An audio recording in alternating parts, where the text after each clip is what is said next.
দর্শক সরাসরি দেখতে পাচ্ছেন। দিন শেষে যে কোনো সময় দুদকের অভিযান শুরু হতে পারে সার্জিস আলমের বিরুদ্ধে। জালিয়াতি করতে গিয়া সর্বোচ্চ জালিয়াতিটা করে ফেলছে সার্জিস আলম। সেইখানে ভাতিজা কট খেয়ে গেছে। আগাগোড়াই ভেজাল এই ছেলেটার। সেই বঙ্গবন্ধু নিয়ে কান্নাতে যে ভেজাল ছিল, সম্পদে ভেজাল, রাজনৈতিক কাজে ভেজাল, কথাবার্তায় ভেজাল। এনসিপি নেতা সার্জিস আলমের বিরুদ্ধে মামলা হয়েছে। দুপুরে গাজীপুরের অতিরিক্ত চিফ মেট্রোপলিটন ম্যাজিস্ট্রেট আদালতে 10 কোটি টাকার মামলা করেন। এনসিপি দলের সমস্ত অপকর্ম ফাঁস, এনসিপিকে বিলুপ্ত ঘোষণা করলো সরকার। এইদিকে সেনাপ্রধান কঠিন অ্যাকশন নিয়েছেন। এনসিপি নেতা সার্জিস আলমের উপর কঠিন প্রভাব পড়ে। কেন সার্জিস আলমের উপর এই প্রভাবটি পড়বে বা সার্জিস আলমকে কেন গ্রেফতার করা হবে? আওয়ামী সভানেত্রী শেখ হাসিনা অন্তর্বর্তী সরকারের প্রধান উপদেষ্টা অধ্যাপক মোহাম্মদ ইউনূসকে কঠিন হুঁশিয়ারি দিলেন। নির্বাচনের সহায়তা বন্ধে জাতিসংঘে চিঠি পাঠিয়েছে আওয়ামী লীগ। জাতিসংঘ সেইটা আমলে নিছে এবং তদন্ত করছে, বিষয়গুলো সবকিছু দেখার চেষ্টা করছে, বোঝার চেষ্টা করছে। তাদের অনুসন্ধানে উঠে আসছে যে না, ঠিক আছে, আওয়ামী লীগের লেখা চিঠিটি। সুপ্রিয় দর্শক, আসসালামু আলাইকুম রহমতুল্লাহ। আশা করি সবাই ভালোভাবে সুস্থ আছেন। স্বাগত জানাচ্ছি আমাদের আরও একটি নতুন ভিডিওতে। সুপ্রিয় দর্শক, আজকের সবচেয়ে পলিটিক্স নিউজগুলো নিয়ে, সবচেয়ে ভাইরাল হওয়া এবং আলোচিত রাজনৈতিক নিউজগুলো নিয়ে আজকে আমরা ভিডিওটি সাজিয়েছি। ইতিমধ্যে তার কিছু অংশ বিশেষ আপনারা ভিডিওর শুরুতেই দেখেছেন। সুপ্রিয় দর্শক, তাহলে চলুন আমরা কথা না বাড়িয়ে সেই সম্পূর্ণ বিস্তারিত আলোচনাটাই দেখে আসি। তার আগে আপনাদের প্রতি আমাদের একটা ছোট্ট রিকোয়েস্ট, যারা আমাদের চ্যানেলে এখন নতুন, চ্যানেলটি সাবস্ক্রাইব করে আমাদের সাথেই থাকুন। সম্পূর্ণ ভিডিওটি দেখার জন্য আপনাকে অনুরোধ জানাচ্ছি।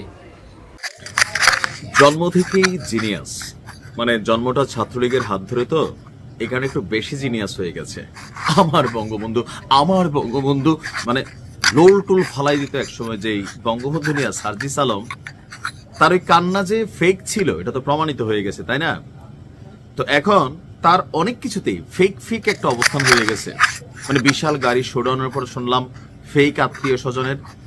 দিন শেষে যে কোনো সময় দুদকের অভিযান শুরু হতে পারে সার্জিস আলমের বিরুদ্ধে।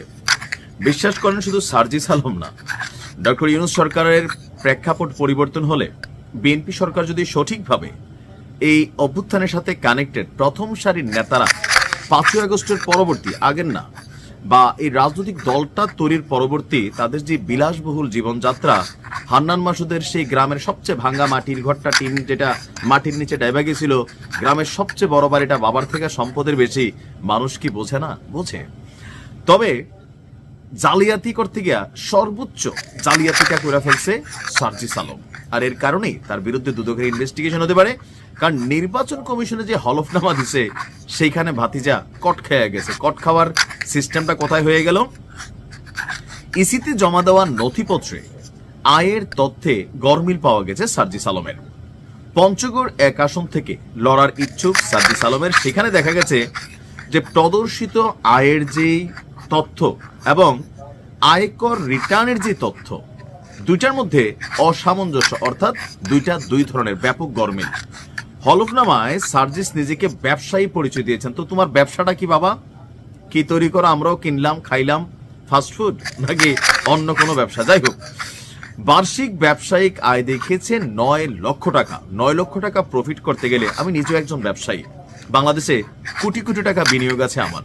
তো সেখান থেকে ভাই বছর শেষে 9 লাখ টাকা আয় করা, সকল ব্যয়ভার খরচ মিটিয়ে আসলেই কিন্তু কষ্টকর।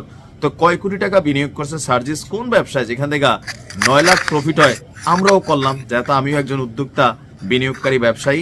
এটা আমার ব্যক্তিগত তথ্যের জন্য আমি জানতে চাইলাম আর কি। যাই হোক, অথচ তার যেখানে তিনি বার্ষিক আয় দেখিয়েছেন 9 লাখ, 25-26 করবর্ষের আয়কর রিটার্নে সেইখানে তিনি আয় উল্লেখ করেছেন 28 লক্ষ 5 হাজার টাকা। এখন হলফনামায় দিচ্ছে কয় লাখ? 9 লাখ। আর আয়কর রিটার্নে কত দিছে? 28 লাখ, অর্থাৎ 3 গুণের চেয়েও বেশি তার আয়। যা হলফনামা তথ্যের সাথে কি পরিমাণ অসামঞ্জস্য বুঝতেই পারছেন। শুধু আয় নয়, সার্জিসের সম্পদেও রয়েছে অসঙ্গতি। আসলে হয়েছে কি, হঠাৎ করে পাউয়া ধন তো লুটপাটে ব্যস্ত হয়ে গেছে।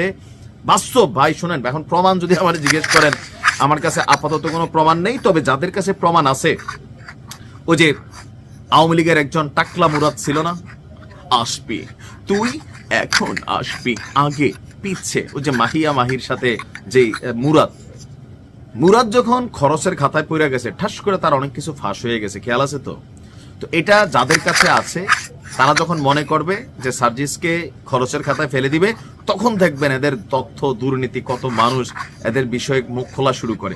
এখন বলবে না, এখন পরিস্থিতিটা একটা ভিন্ন রকম।